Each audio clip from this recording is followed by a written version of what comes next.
Power star Pawan Kalyan అభిమానులతో పాటు సినీ ప్రియులంతా ఎంతగానో ఎదురు చూస్తున్న చిత్రం హరిహర వీరమల్లు. ధర్మం కోసం పోరాడే యోధుడి పాత్రలో పవన్ కళ్యాణ్ కనువిందు చేయనున్నారు. ఈ పీరియాడికల్ డ్రామాకు ఏఎం జ్యోతికృష్ణ, కృష్ణ జాగర్లమూడి దర్శకులు నిధి అగర్వాల్, బాబీ డియోల్ ముఖ్య పాత్రలు పోషించారు.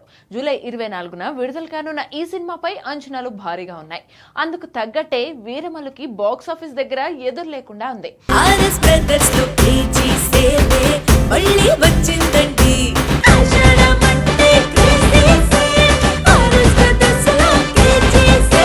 అన్ని రకాల వస్త్రాలపై up to 70% discount. RS brothers లో ఆషాఢం కేజీ సేల్ మళ్ళీ మొదలైంది. మరెన్నో క్రేజీ ఆఫర్స్ ఖైదు చేయండి ఆర్ఎస్ బ్రదర్స్.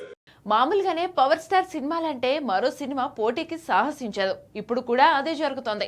మొత్తానికి మొత్తం ఈ వారం బాక్సాఫీస్ ను పవర్ స్టార్ కు రాసిచ్చేశారు. పవన్ కళ్యాణ్ డిప్యూటీ సీఎం అయిన తర్వాత విడుదలవుతున్న సినిమా కావడంతో, అందులోనూ చారిత్రక నేపథ్యం ఉన్న పాన్ ఇండియా చిత్రం కావడంతో భారీ ఎత్తున వీరమల్లు రిలీజ్ కాబోతోంది.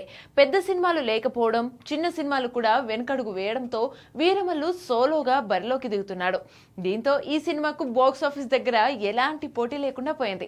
దాదాపు 90% థియేటర్లలో ఈ సినిమానే రిలీజ్ కాబోతోంది. దీంతో బాక్సాఫీస్ దగ్గర వసూళ్ల వర్షం కురిసే అవకాశం ఉంది. మొదటి రోజు భారీ ఓపెనింగ్స్ తో పాటు పవన్ కెరీర్ లోని బిగ్గెస్ట్ ఓపెనర్ గా వీరమల్లు నిలిచేలా ఉంది. ముందు రోజు నుంచే ప్రీమియర్లు మొదలు కానున్న ఈ సినిమా తొలి రోజు భారీ వసూళ్లు రాబట్టడం గ్యారంటీ అని ట్రేడ్ వర్గాలు లెక్కలు వేస్తున్నాయి. మరి వీరమల్లు ఎలా ఉంటుందో చూడాలి.